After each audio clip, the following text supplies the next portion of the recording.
What's up, everybody? Jeff here, and what you're about to watch is an interview that I did with Matt from Wyrd Miniatures. Now, I intended for this interview to take about an hour, but we went super long. Huge thanks to Matt for being so generous with his time. But because of that, I decided to split it up into two parts. In the first part here, we talk about Through the Breach and the new From Shadows expansion that just came out. In part two, that's going to be coming up pretty soon, we talk more about the lore in general, the stories Matt's written, as well as a ton of other stuff, like what he thinks about retcons in the fiction. Make sure you're subscribed to the channel so you don't miss that. My patrons got a chance to submit some questions for me to ask ahead of this interview. So if that's something you'd be interested in, or you just want to support the channel, then check out their Patreon linked in the description. Oh, and I got a cool new affiliate link for the Wyrd web store. So when you go to pick up your copy of From Shadows, make sure you use that, also linked in the description. And with that, let's get into it.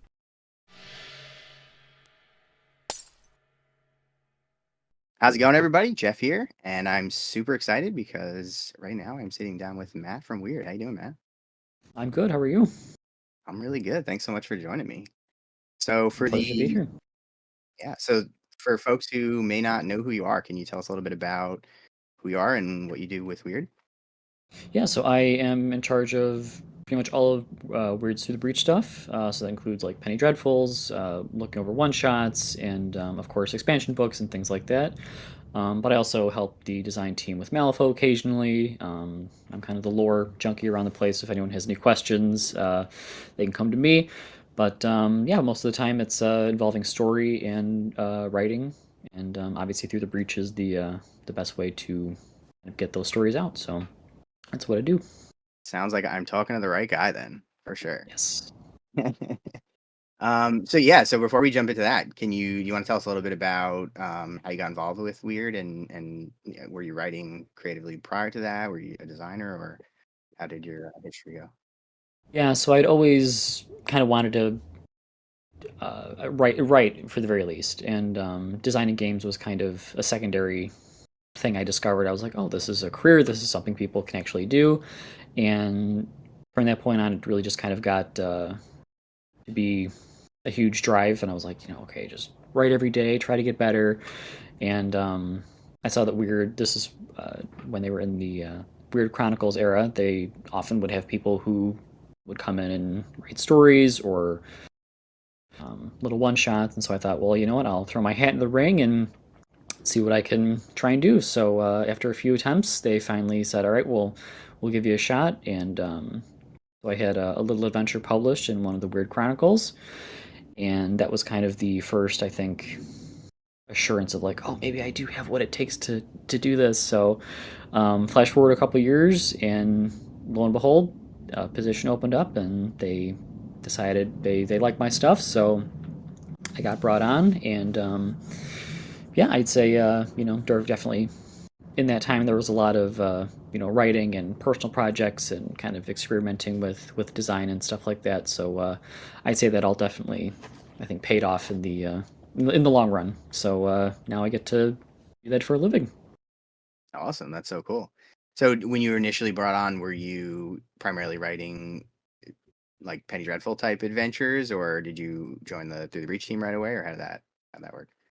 Yeah. So at the time they didn't have. I was sort of the replacement for the Through the Breach team. So it was just me. And they were like, "All right, so start writing a one shot, and also you have from Nightmares."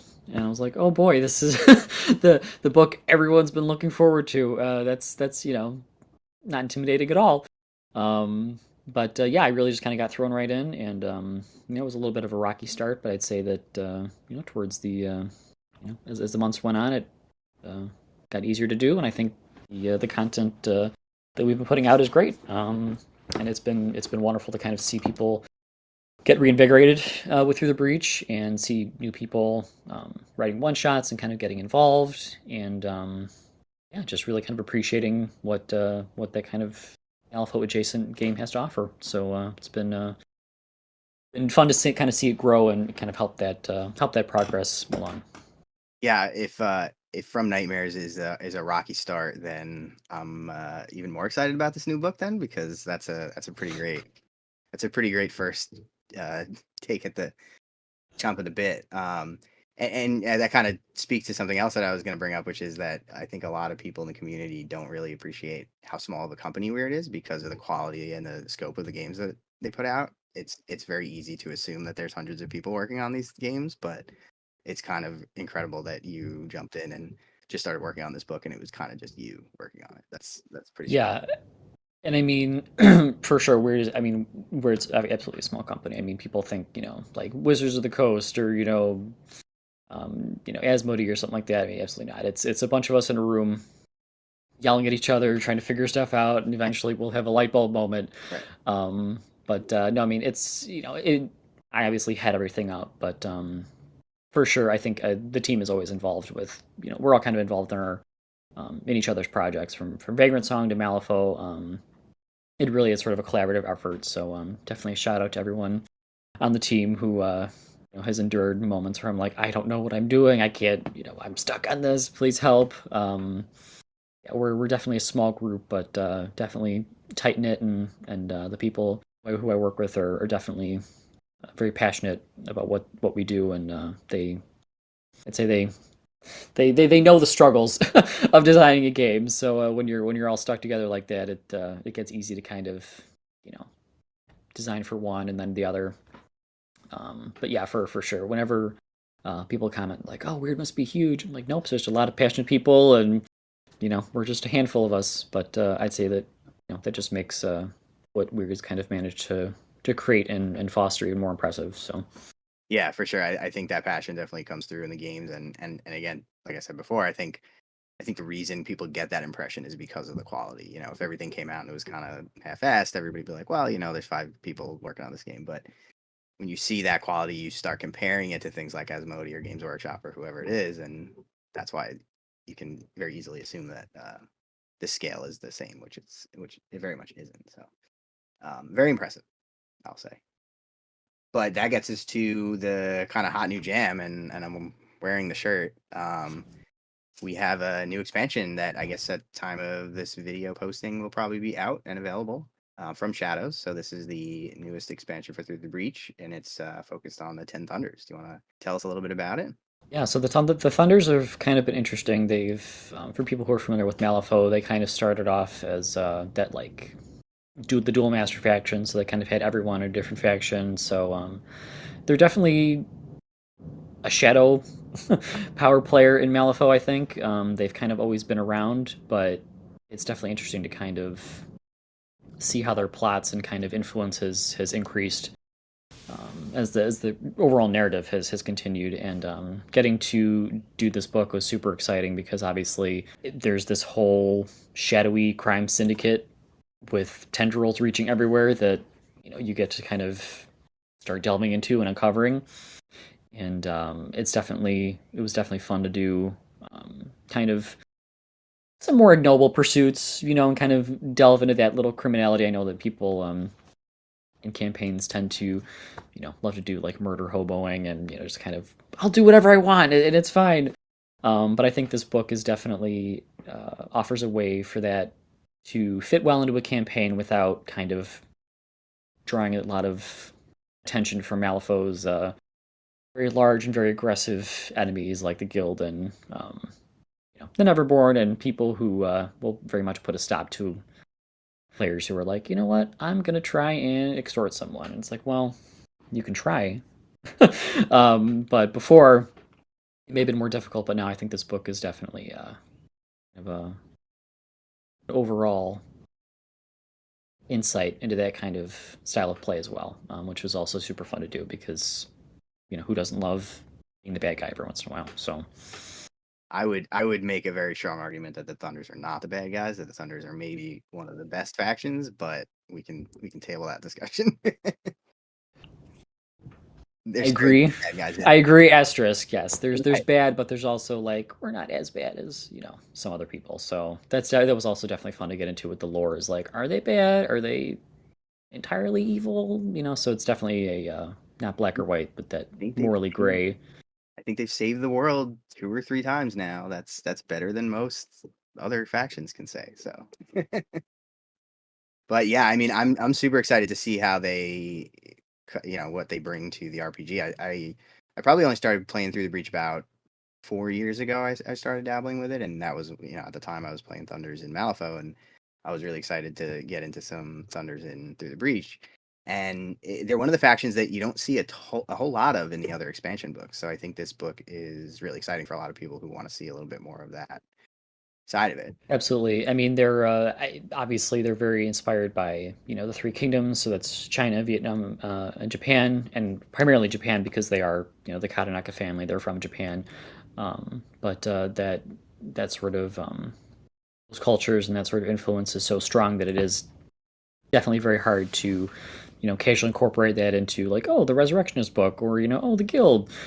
So this is definitely, I think, a spot where they shine fully, and it gives us a lot of space to really delve into that several thousand years of history that they have on Earth, in addition to the very important role that they play in Malifaux. And like you said, I think that they're definitely deserving of their own kind of space and deeper dive. And this is for sure a place where I was like, oh, finally we can talk about the criminal struggle, or the organization of the Ten Thunders, and like kind of each of the individual gangs that goes on and does their own thing. So hopefully lore junkies will be very excited for that, because I was definitely, it was super fun to write and kind of get into and figure out what does the Earthside structure look like. We kind of never talk about that. It's just the Thunders and Malifaux, but there's a huge the main Thunders organization is still on Earth. So how does that kind of interact with everything else? And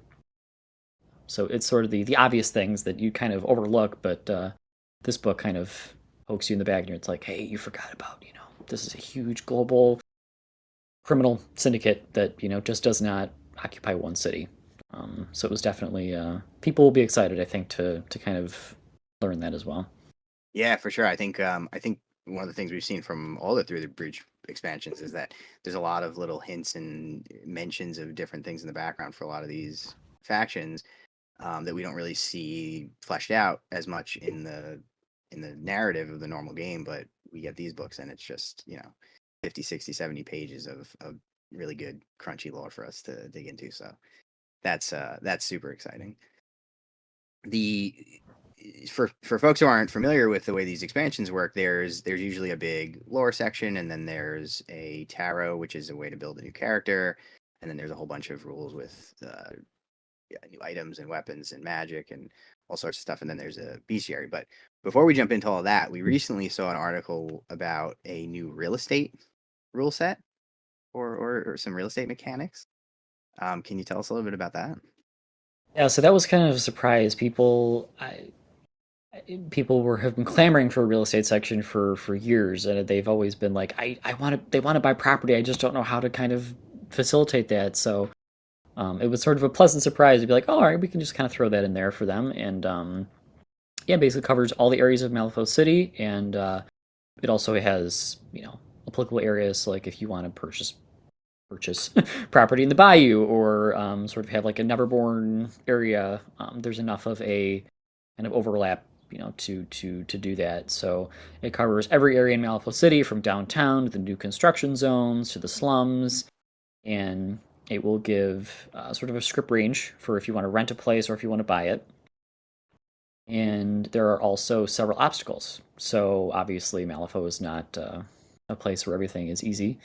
So if you purchase property here, it gives Fate Masters the opportunity to make campaigns a little more interesting or deep, or even surrounded around real estate. So, for example, in downtown, there are often realty jobs. So property down there is obviously super scarce because it's wealthy, it's protected, it's kind of the safest place in Malifaux. And so realty jobs, if you buy a property, you might get assassinated, or you might have a hit put out on you, or you might have to do some dirty deeds to kind of guarantee that you're going to be the one to acquire that piece of property. If you have a shack in the quarantine zone, zombies, resurrectionists, guild guard wandering around. So hopefully these will not only give Fate Masters numeric values to kind of base campaigns around, but also more things to torment your fated with, and more things to kind of I'd say make whatever kind of version of Malifaux you bring to the table a little bit richer and more terrifying for your fated. Yeah, it was never going to be as simple as just a list of prices and here's how you Oh buy a no. house. Oh no. Oh Of no. course not. As many loops and as many hoops and sharp right turns as we can throw in there. Yep. That's where all the fun comes in. That's Yeah, where we all wouldn't have the it any other way. For sure. Yeah, that's really exciting. I actually, funny enough, the one campaign that ran before I started the channel with just some friends, I had somebody who wanted to basically start a store, like run a store. And when his character asked about it, I had to kind of just avoid the question more or less, or make it so complicated that he couldn't really actually follow through on it. But he here, was like, let very, me pull out from shadows. Bam. Where do you want to go? Pull oh out the a whole list of everything that's available. So yeah, yeah, it's always. And I mean, like you said, it kind of seems like a small thing, but I mean, having those resources available for Fate Masters and even Fated, I think is a very small quality of life thing. But it's definitely one where it's like, oh, I didn't think about that, but if we can throw it in there, then we absolutely will. So it was like I said, a very fun kind of surprise that people wanted it so bad. But I was like, all right, I get to figure out ways to make people suffer for wanting to buy property. So yeah, it makes a ton of sense. I think it'll be a great little thing for us to explore in the games for sure. So I assume, just like every other expansion, that this book's going to have its own tarot to build a character. Is there anything that is unique or special about how that's going to work in this book? there is. So the tarot is going to be focused around your past and your present. So the idea is that your past will influence not only your current self but also your future. So there are going to be options where your ancestors or your um, past choices, if you're an older character, will sort of change you. So just like other tarots, where it does effectively alter your character in some way. Um, the ancestral card in from Nightmare or from Shadows will perhaps you are displaced. So you are a refugee, you are a wanderer, you have been somehow thrown out of your native home, and you're now trying to kind of find a new place or build up a new life. Unearthly, perhaps. Maybe you have some connection to the beyond, which is where the Oni come from. So similar to a lot of or some characters that we see in Malifaux, especially Asami. Maybe you see sort of twinkling lights, or you've kind of had some odd luck as a child, or you've sort of talked to imaginary friends or voices who may actually, be more real than you think. Um, so deciding on which of those, and there's four, obviously, I won't spoil all of them, so there's still some surprises, but you will get specific starting bonuses. So if you're displaced, perhaps you have learned that you kind of have to run and develop kind of your skills on the fly. So you'll increase your speed, and also you gain 2 ranks in any skill that you already possess. So that kind of represents like, okay, I'm trying to kind of make the best out of a bad situation, learning from whatever I have available. If you're unearthly, perhaps you are more resilient to Oni and spirit creatures. Perhaps they will sort of reduce all damage they deal to you by 2. So that is going to be very effective for people who are interested in pursuing Oni interests, or even resurrectionists who perhaps could be drawn to the whisper and necromancy by the sort of unearthly connection, and it'll make them more resilient to spirits. So that's not strictly restricted to like the Ten Thunders or someone from the Three Kingdoms. It can certainly be applied to characters from multiple backgrounds.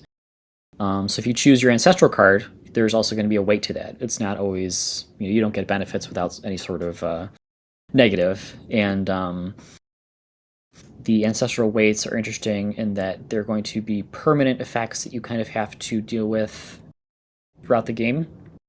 For example, Weary, which is the one for the displaced sort of refugee character, you're going to have to reduce 2 of your physical aspects by -1.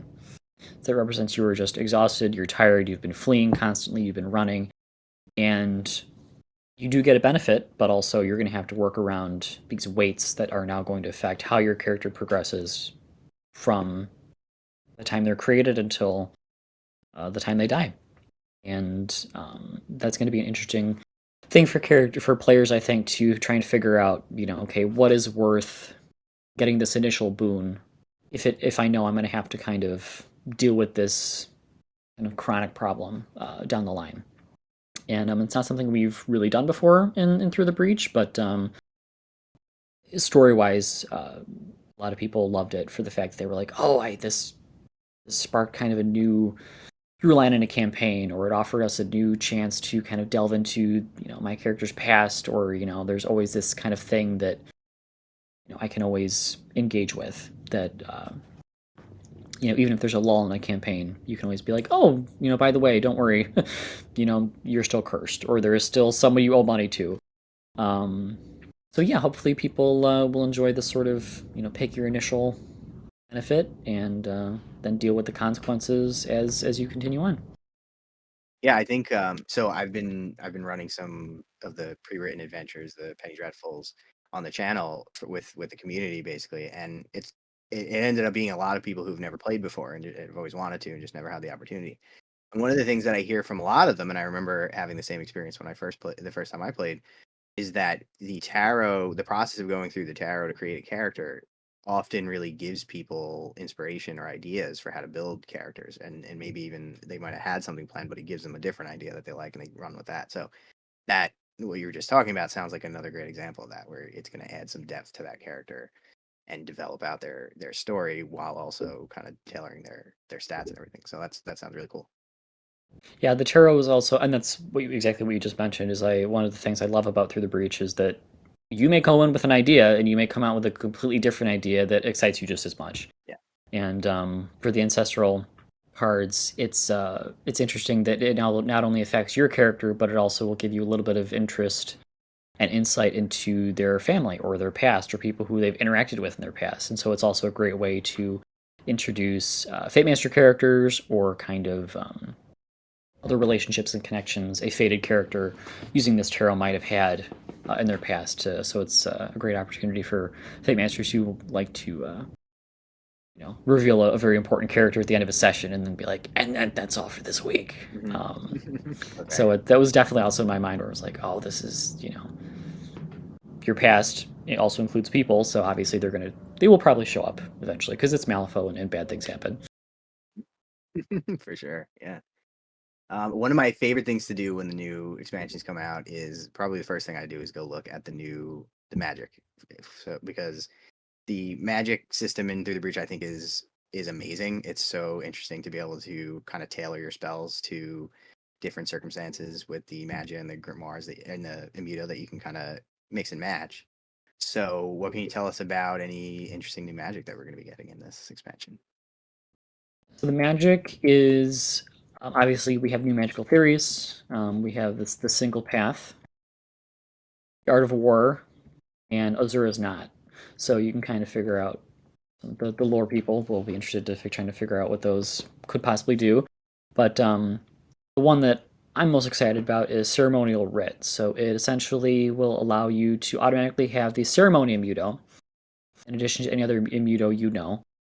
And the Ceremony Immuto is the only true new Immuto in the book, but it is super cool in that you are essentially able to prepare spells beforehand. So you will be able to cast a spell and hold it, and then just with one action, you can resolve the spell whenever you want.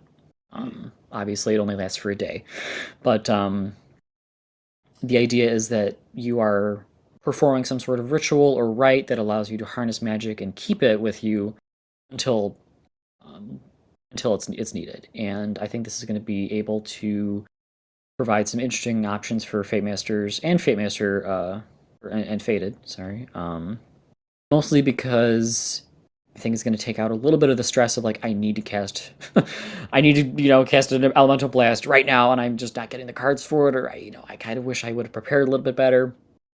And if you have the Ceremony Immuto or the Ceremonial Writ theory, it's going to allow you to essentially be a little bit better prepared. Fighters might, get armor and weapons, but I think mages and other magic users should kind of have that same bonus of like got a spell in my pocket and I'm ready to go. But the Ceremony Immuto is also interacts with new spells as well. And there's going to be certain spells that have a ceremonial effect. And so if you cast it with the Ceremony Immuto, it's going to have a different outcome. So you're going to be able to, for example, one of the new spells is Enslaved Spirit for necromancy, and so you're going to be able to summon an enslaved spirit anywhere within range, and you treat it as a subordinate character, and obviously standard summoning spell. But if you cast it with the Ceremony Immuto, you essentially will increase the TN a little bit, but if you have the right preparations, you'll be able to permanently bind an enslaved spirit to your character and essentially treat them as a permanent subordinate character. And we have at least one ceremonial effect for each of the types of magic. And we've also done we've taken some of the classic spells from the core rules and updated them to have special ceremonial effects as well. So if you like Raise Undead or Elemental Weapon or Divination or even Teleport, there's going to be stronger and different ways to cast those spells with this new Ceremony Immuto. Wow, so it's not only going to be a little bit, it's going to kind of change the dynamic of the way that mages work because they can hold a spell, but it's actually also going to change some of the existing magic, like its function.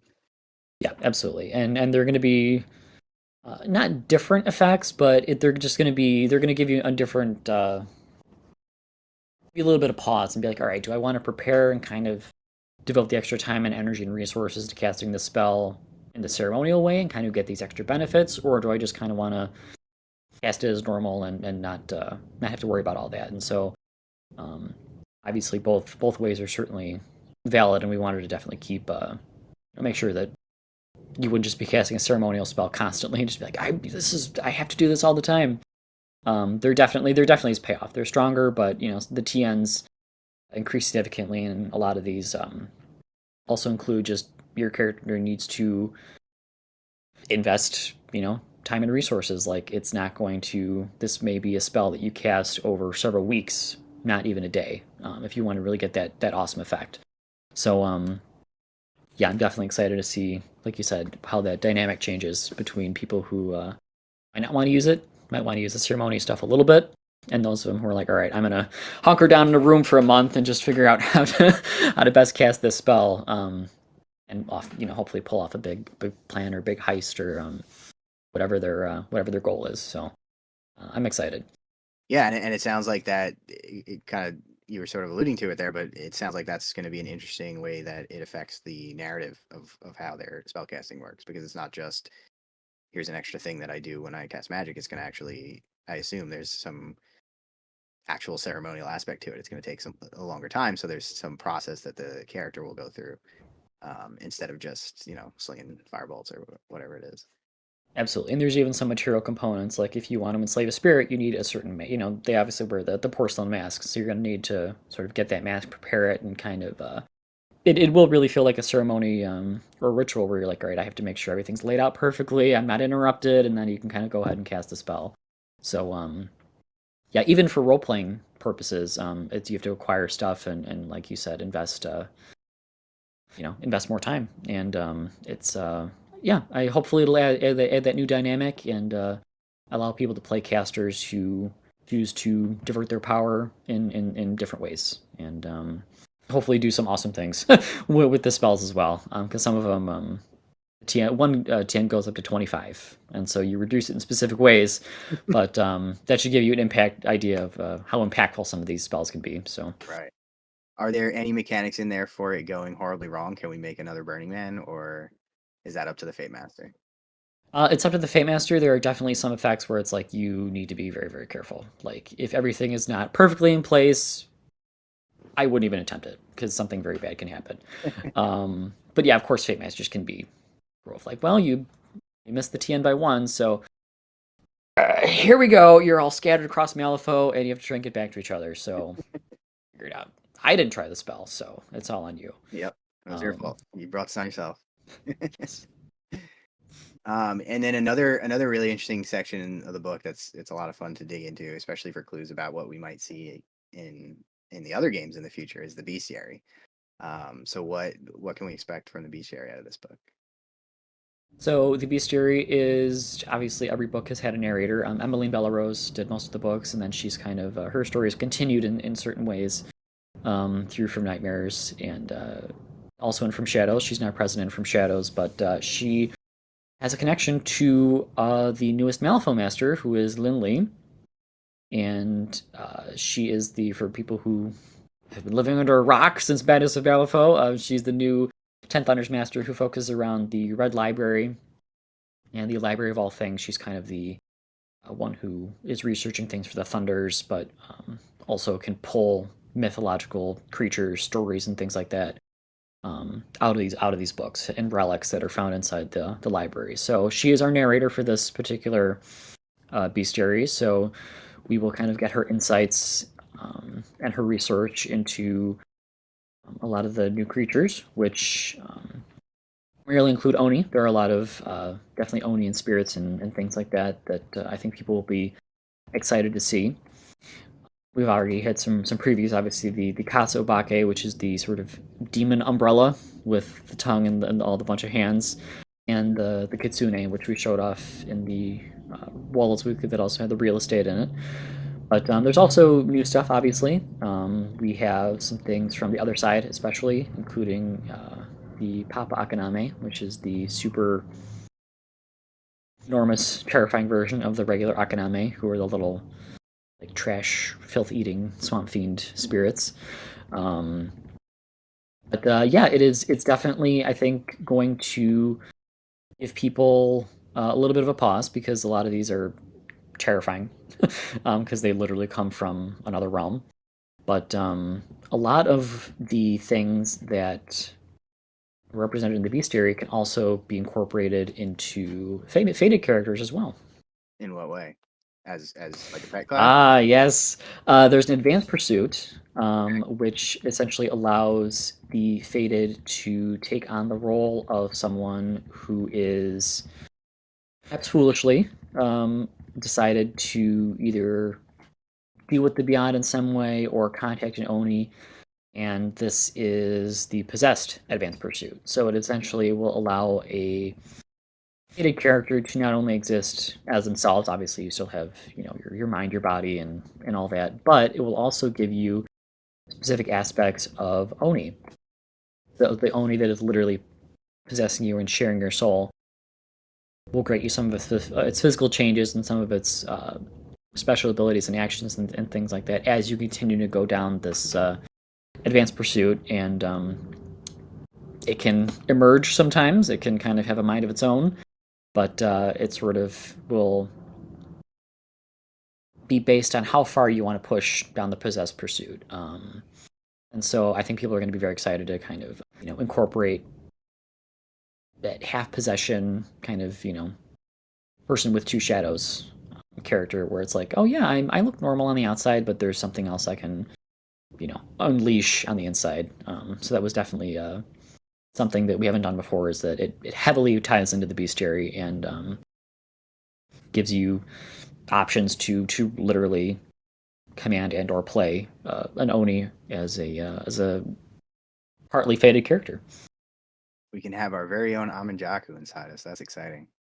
Yes, yes, not as spiteful and terrifying as he is, but definitely like yeah, if you want to Jorogumo, like go ahead, but you know you might be able to climb walls a little bit better. But as this thing kind of continues to poison your spirit, like you may gain fangs or extra eyes, or you know something else may happen that you weren't really looking forward to. So similar to the Neverborn and From Nightmares, there's definitely going to be a level of you know kind of hiding and kind of trying to figure out how to balance these physical changes with obviously the groups in Malifaux that are super tolerant and love all kinds of different change and will never ever come after you with everything they have to try and contain it. So you got another option for storytelling and kind of playing two characters in one, which I've always sort of enjoyed, but hopefully other people will take to it as well. Yeah, for sure. One of my favorite dynamics in the game is that because you know it largely takes place in Malifaux City and the sort of surrounding areas, is that you can't really just walk down the street slinging magic or with a gremlin next to you, or all these other things, because people are gonna react accordingly. And people that might come from a different RPG system are not used to that. They're used to just kind of be able to do whatever they want. No one cares. So that sounds like it'll be an interesting dynamic, because if you just grow horns, people are not going to be happy about that. They're not going to Yeah. walk downtown and have a nice day. I mean, you can do all that, just know that there are going to be consequences. And I think that's also, again, just a great aspect of Through the Breach is, yeah, there are consequences. Like, there are huge forces that you cannot overcome by yourself, so be careful. Like, make every choice very, very intent, with intent, and make sure that you are not just slinging spells down the street, because that's bad attention. And Sonya will come and find you. yes, of course, Sonya. We all love Sonya. No, we The, don't. the most level-headed of the guild masters, who's never done anything wrong in her life ever. Everybody knows how I feel about Sonya, so. And then, so like we kind of touched on it a little bit before, but the first big chunk of the expansions are usually lots of lore and background, and that's of course my favorite. I study them like homework. What else can we look forward to learning about the Thunders, aside from the kind of organization and the Earthside stuff that you mentioned before? So we sort of will delve into the initial, I want to say, arrival of the Oni on Earth, because obviously, as people know, a lot of spirits and myths and legends on Earth are somehow influenced by either Malifaux or other realms. So a lot of the Native American myths are from Neverborn, who have come over, and mimics who have kind of shifted and changed to incorporate themselves into those communities. There's the Brazilian tree spirits are actually Waldgeists that just kind of wandered through a portal one day and were like, oh, this is a nice rainforest. We'll just take up residency. The same thing happens in the east. So we have the area around India, China, Vietnam, and Japan, Korea, and is very, the barrier between them and the beyond is very thin. And so we kind of see that a lot of the creatures from the beyond, so the Oni and the spirits, have actually influenced a lot of that culture. And so we get a lot of early information about that, about how these sorts of incursions and arrivals not only blended with the native populations, but also taught them and shaped a lot of their history, and focused on how the culture would just kind of emerge. So we see, in India, the Oni are sort of known as Azura, and they're the, if you know Sandeep and Banasuva, they take on that sort of blue-skinned, multi-armed form, but they're also Oni. They're still from the beyond. They're just a specific type, and so we do see we get to kind of get a sort of a, because you'd imagine, like, oh well, I mean, if you see something in a culture and it's sort of represented in art and literature, that's sort of something that they have created, and that it has been born from a human mind. But actually, with Malifaux on the other side, and kind of this world, the inverse is very true most of the time. So we do see, like, oh yeah, there was these these huge myths and legends about Oni armies, and these great heroes, and these nature rising up and actually taking a huge kind of part in war, or education or conflict. Actually did happen. I mean, it was very, very far in the past, and so it's sort of become these myths and legends now. But we do get to delve a little bit into that initial part where it's like, oh, this is like real. This actually happened, and kind of a little bit of information about, I guess, cultural influence, and the significance that all these roles and creatures played in having those different groups, I guess, develop and kind of become distinct in their own unique ways. Very cool. Yeah, that's really exciting. And I assume now that's going to kind of get picked up again in the other side expansion, because it's kind of dealing with the Oni invasion, right?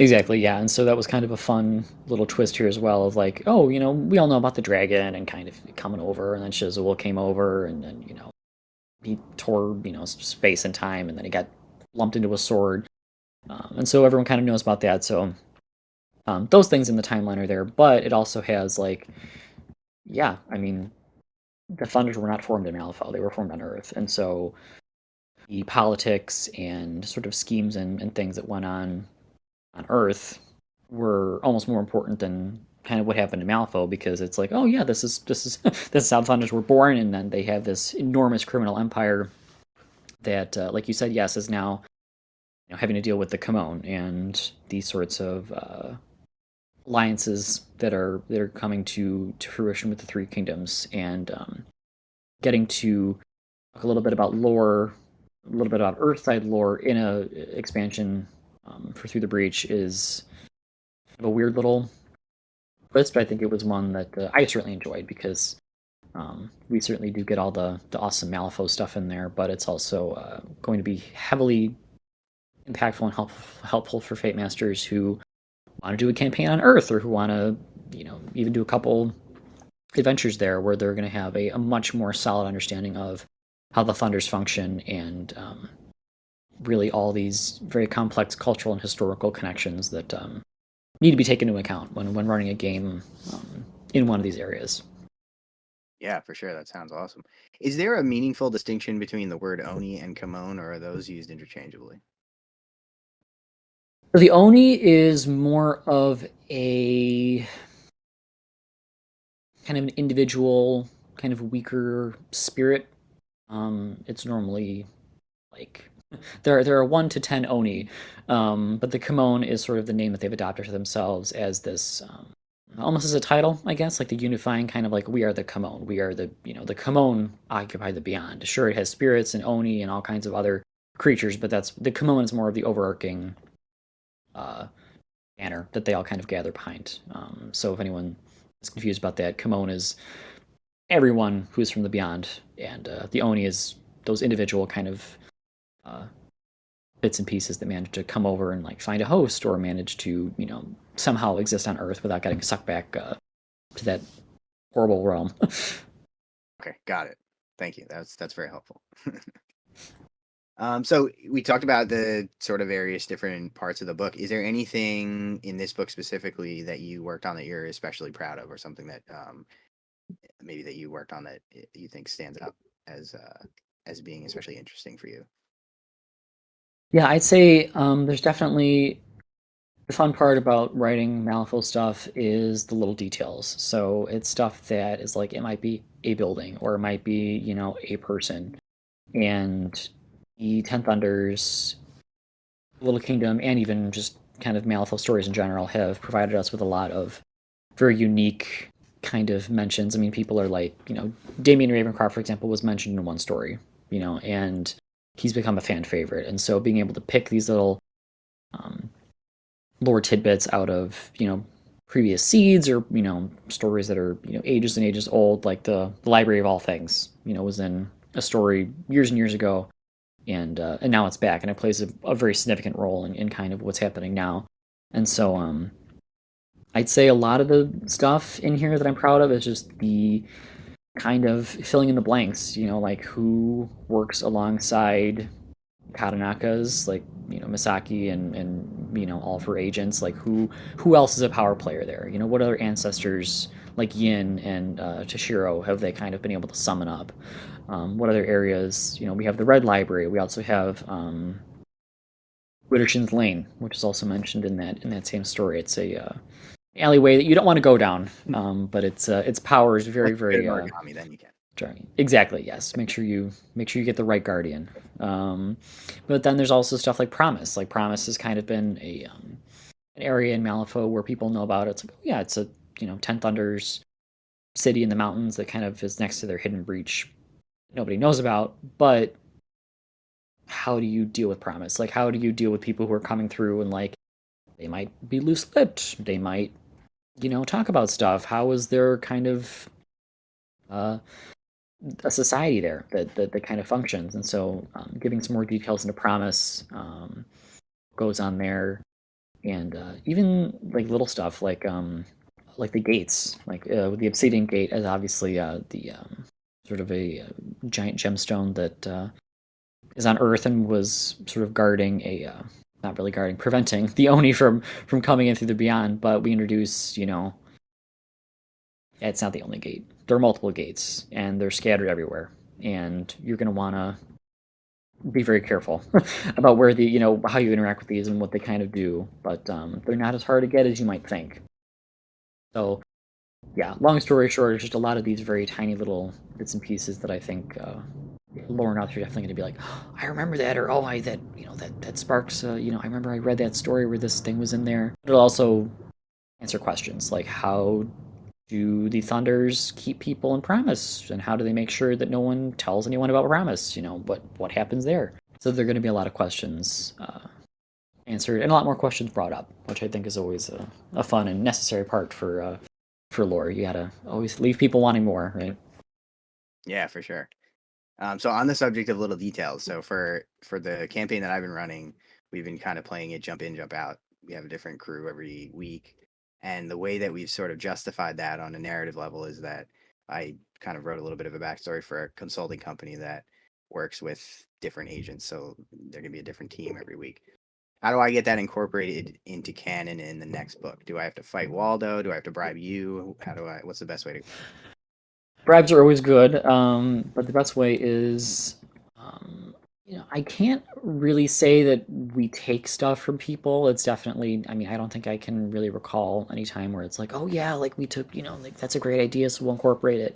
I'd say tropes are definitely very strong, and so like having that kind of shadowy, group that controls people. I think that stuff that people create, this is going to offer a very clear and kind of helpful way to incorporate that into campaigns, which may not be official lore, but it's official in your heart. It's Right. official for all the players. Yeah, for sure.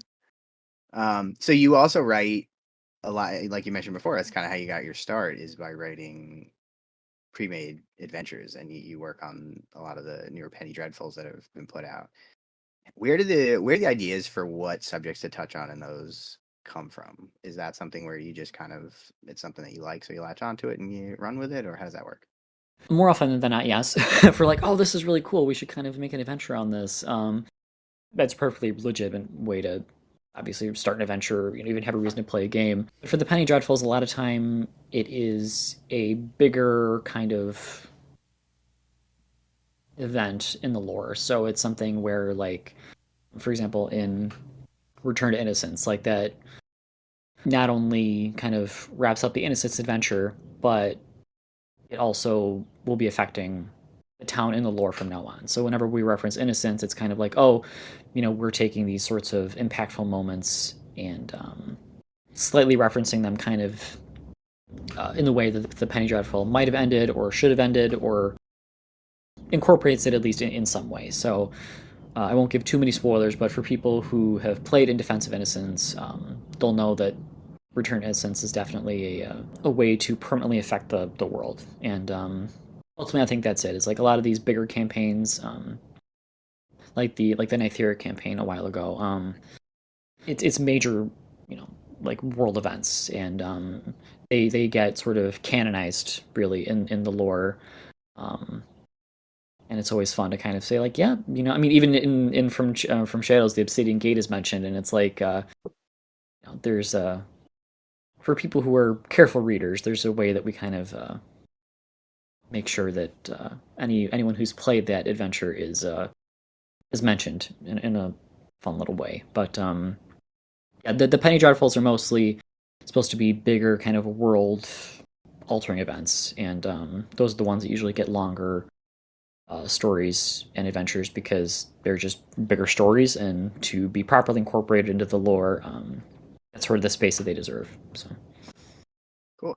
And then compared to writing an RPG adventure, compared to writing a more traditional story, and then I guess compared to writing the sort of background information that you put in the RPG books, are there any particular challenges to writing the RPG adventures? It seems like there's often a lot of moving parts, and it can be pretty complicated. yes, it's it's the moving parts, absolutely. When people play games, if you've never been Fate Master, Dungeon Master, Game Master, whatever you want to call it, if you've never been in that position, it is very stressful. It is you have to, it's not only improv, but you have to try and figure out, okay, what are the four most likely things these people are going to do, and then they do the complete opposite. And so writing an adventure is very difficult in that you have to have enough of an idea of what a player might do and what they might be interested in, but also give enough information for the Fate Master to be like, oh, and also if they didn't do this, or oh, if they missed this valuable piece of information, here's this other spot you can put it in. So it's really just making sure that all these parts do move and that it ends up functioning. Because even in play tests or even in personal games, there have been moments where I'm like, oh, I totally forgot about that, and I kind of need to go back and fix it, and then kind of make sure everything is still all lined up and good. So yeah, it's definitely just the making sure that you have all your plot points, making sure you stick to them, and then knowing that all those are going to get thrown out of the water and just messed up, and you're going to have to try and figure out how to try and compensate for that, because players are smarter than DMs, I always say, because they will think of the one thing you didn't think of, and you're like, oh, that's genius, like that's perfect, like why didn't I think of that? So yeah, it's really writing in the design space of being a Fate Master and a player, and trying to design something that works and is cool. So it's definitely a multifaceted venture to sort of undertake. Do you have a favorite kind of story to write, whether it's an RPG adventure or a normal like short story like we'd see in Malifaux, or the kind of crunchy lore that we get, or the backstory that we get in the RPG books? Yeah, backstory is always great for me. I'd say that, just especially if I'm given a lot of space, or they're like, oh yeah, this 20 years of history is just not recorded. I'm like, oh, that's great. Like I can fill with all kinds of cool stuff. But for writing in general, I'd say a lot of times it is connecting things. So it is, doing callbacks to other stories, or it is putting new seedlings in there that might get called up at a later point. So really, it's connecting as much as I possibly can to people who are reading carefully. Like anything I write, read carefully and closely, because there's, like I know what I've written and I know what I've put in there, and hopefully other people will be able to kind of pick up on that, and if they're smart, they'll be like, oh, like I remember that this connected to this, and then he put that in there, so that must mean. And so yeah, it's work. I like to, readers should do a little bit of work, but definitely adding in a lot of secrets and things like that is something I just live for. And when people figure one out, I'm like, oh yes, it worked. I did it. They got it. Yeah. Yeah, I think that's a great. That kind of leads us into the previous expansion for From Nightmares for the Neverborn. I think the feedback that I've gotten from folks is that is one of the more well liked expansions, specifically because it gives us so much detail, and it ties in with a lot of things that we kind of knew a little bit about. So we knew a little bit about Zoraida, but we didn't really know exactly what went down in the first Breach opening. And we knew a little bit about the history with Lilith and Nekima, but we didn't really know all the details. And that book really blew open the doors on a lot of the history of Malifaux side and the Tyrant Wars and all of that stuff. What was it like to develop all that stuff? And I'd also be curious how much of that stuff had been sort of more casually understood, at least among the team at Wyrd, and how much of that was just you doing your thing and inventing it as you went. Yeah, so that one was interesting in that the sort of Neverborn side of things has never really been talked about. Like you said, it's always like we kind of got the general gist of like what happened, and Nekima carving R's into the corpus chest and throwing it through, and Zoraida sealing the breach. That's kind of all we ever got. We never really understood like what happened in the 100 years between that, what happened between the formation of the Autumn Court and Tyrants and the Tyrant War and all that. And so I got to sort of look back and collect all the existing lore and realize like, oh, there are a huge number of spaces that were intentionally left blank, because it's all this has sort of been told from the perspective of humans, and so like a human isn't going to know about all these things. It's just too much information, and it's something that a person would never really even get the chance to learn without dying shortly afterwards. And so it was really great to kind of take what existing authors have developed. So we have the 13 Tyrants, we have the Autumn Court, we have the kind of hints of the species of Fae. So we have like the Sirens and the Dryads and the Gigants, and obviously we still have the plot points you can't really change, like Shizul waking back up and kind of the Black Blood ritual taking place, the dragon splitting itself into two and sort of hurtling towards Earth.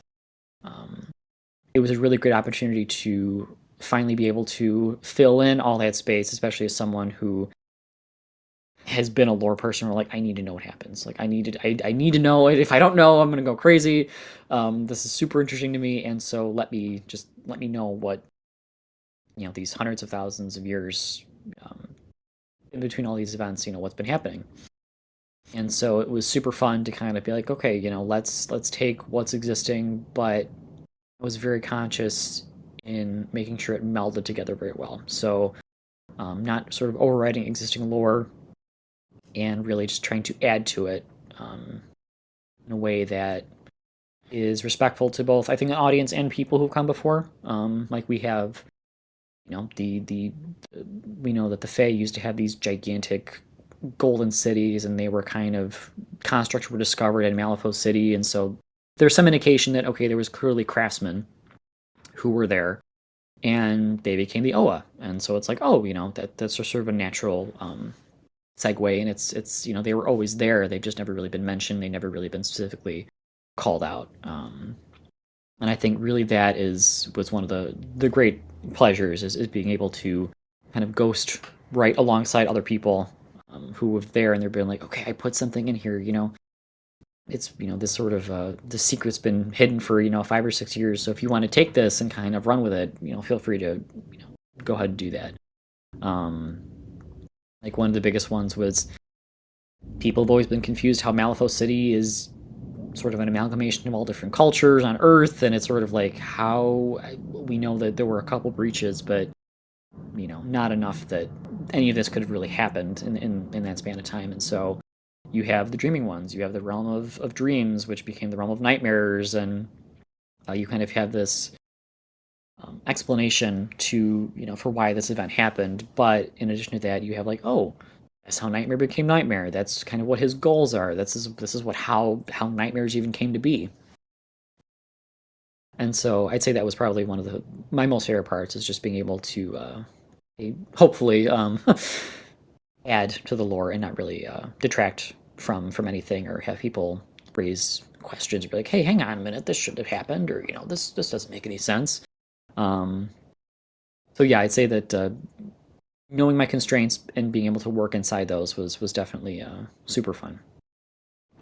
One of the little details that I remember when I first started reading Malifaux lore that really stuck with me, that I really liked, was that the buildings in Malifaux don't match, and that you can walk down a street and none of them really seem to be the same architectural style, and it just kind of looks like a mishmash. I always thought that was a super interesting little detail, and I really appreciated that we got that explanation, that it was sort of the dreaming ones built the city based on what they saw in their dreams. So it was just like a little bit of this, a little bit of that, all kinds of different stuff. I thought that was a great little detail there.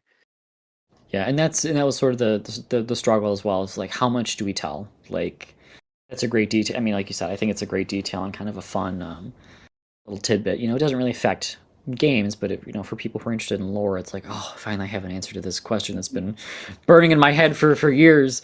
But that was definitely one of the things that the team talked about a lot, was what do we include and what do we hold back on.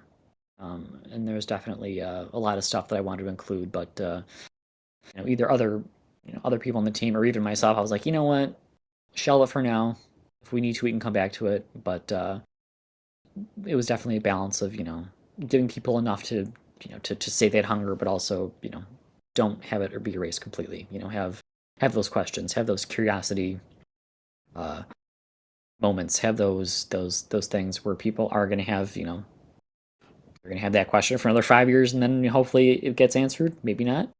But yeah, having that continued engagement of like, hopefully people have read from Nightmares and now they have more questions about stuff, and they can kind of go back and create their own theories and continue to enjoy old lore that is still very relevant. I think is still great. So Yeah, for sure. There's been a lot of kind of callbacks to old lore that really I love that. That's one of my favorite things when you see a little reference to something for first edition and it's like, ooh, I haven't heard about that in a long time.